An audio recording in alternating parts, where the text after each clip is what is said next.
Look at this. This wasn't even tightened. As soon as you add pressure, it started leaking. So we're gonna tighten down. You move it, you touch it, it leaks. Look at this. Look. Look at that. Let's see if I can tighten it. Look at this. How do you install something like this without tightening it up? Hope it's not cross-threaded. And the power's still on. I need to be careful.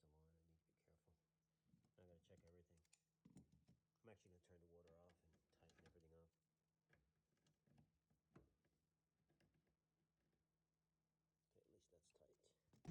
As of right now, you need to get a towel, get all this mopped up. All right, make sure you unplug the unit before you do any work. Unplug it. All right, so we're gonna try and take this pump off, take a look and see what's going on. Now this one is screwed in. You can't twist it off. Screw. And a couple screws. Pump is hot. You can always tell if you're not sure which is which. The drain pump, it's gonna be hot. This is the wash motor, the one that pushes the water up. Now, if you want to start, you can start by removing this and see if there's a blockage here. Right now, it's safe to do so. All the water is in the bottom of the dishwasher. So let's remove this first and feel up in here and see if we feel an obstruction. 5/16 screw, nut.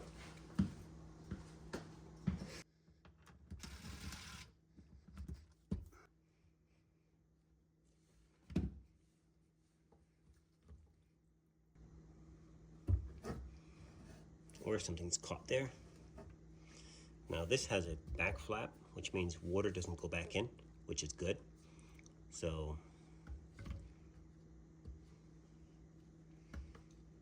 if something is caught in here, you can easily stop it from flowing out. You can also blow in here. Let's see if we can blow any water out. Wipe it off. You don't kiss sink water.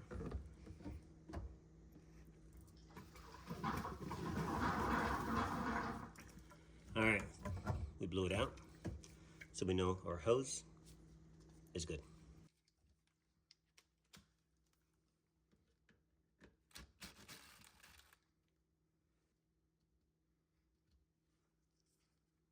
Screw here, and that's where your mark is as well. Anywhere you have a screw, you want to put a mark. One there, and one probably right here as well. I can feel it. Do a little mark. Pump is super hot.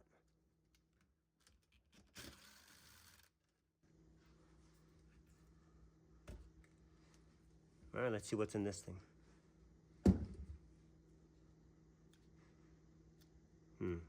This is totally clean. Nothing at all is in there. All right, let's put it back into drain and spin and see if this pump can move.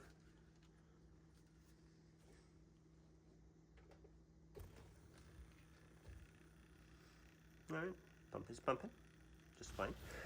So it looks like the pump is pumping, but if you're not careful, you are going to be basically putting the pump back on and putting the machine into a drain. It drains, and then you would think, well, everything's fine.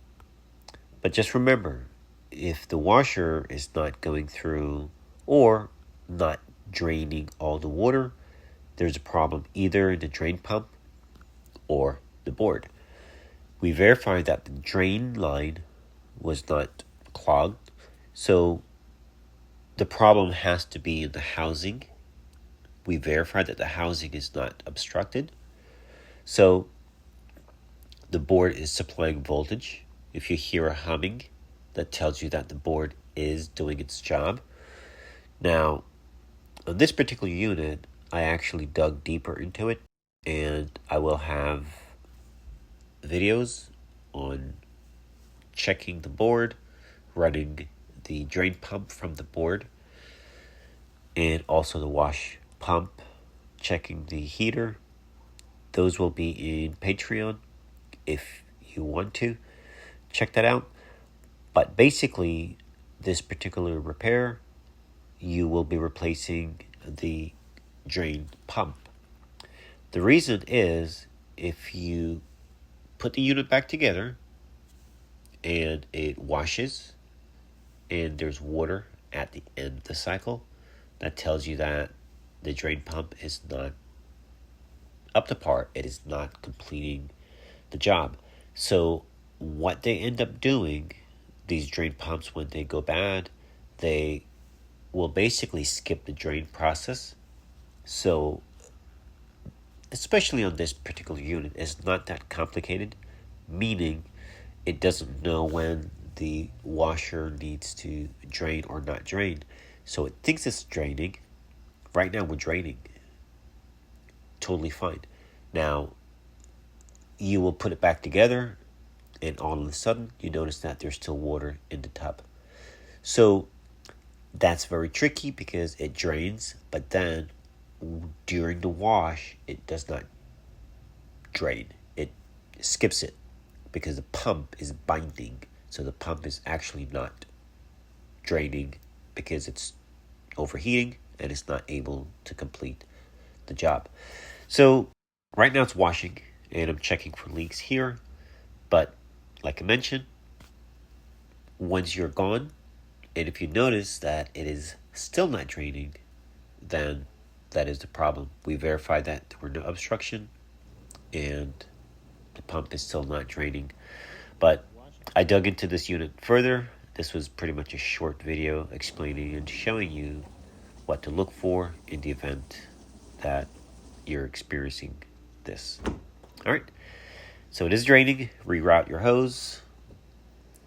It should be coiled, which I actually did on this unit, but I didn't show it in this clip, but it was coiled up. So a few things to look out for. Just replace the pump. It is the cheapest part. And of course you can verify voltage by sticking the meter leads into the drain pump and verify that you're getting 120 volts at the drain pump. All right. Thanks for watching.